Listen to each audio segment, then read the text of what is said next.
Македонија не се соочува со вето од Бугарија само поради уставните измени, туку и сите барања кои се дел од работата на Историската комисија и кои задираат во идентитетскиот карактер на земјава, кои може да бидат прашања поради кои официјална Софија е подготвена и натаму да не блокира на европскиот пат. Ова во емисијата Клик Плюс на ТВ21 го истакна заменик министерот за надворешни работи Зоран Димитровски, кој при тоа потсети дека токму известувачот за Македонија и европратеник Томас Вајц преку амандманот бара појаснување околу тоа.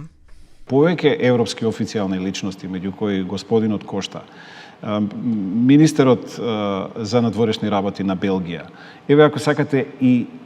европратеникот Вајц, кој што меѓу другото има амандман, барање да се разјасни на правен начин правната служба во Европската комисија да разјасни дали тие идентитетски и билатерални прашања со идентитетски карактер и историски можат да бидат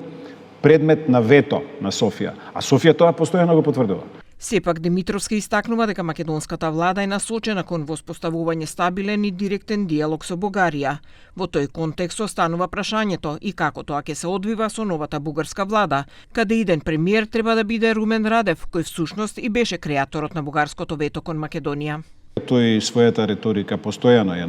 насочува во тој правец не само на уставните измени, туку на заштита на правата на бугарите. Оно што го правиме во последниот период со акцискиот план за етничките заедници, значи под 20%, што го направивме со помош на европски експерти кои што ни се фактички на некој начин препорачани од Европската комисија, експерти на Советот на Европа, направивме навистина еден текст кој што ги содржи сите мерки и во контекст на антидискриминација, и во контекст на едукација и така натаму, на правата на малцинствата. На последните избори во Бугарија победата ја однесе поранешниот председател Румен Радев со неговата коалиција Прогресивна Бугарија. Тој најави дека ќе преземе премиерската функција и дека ќе оформи влада до 15 мај.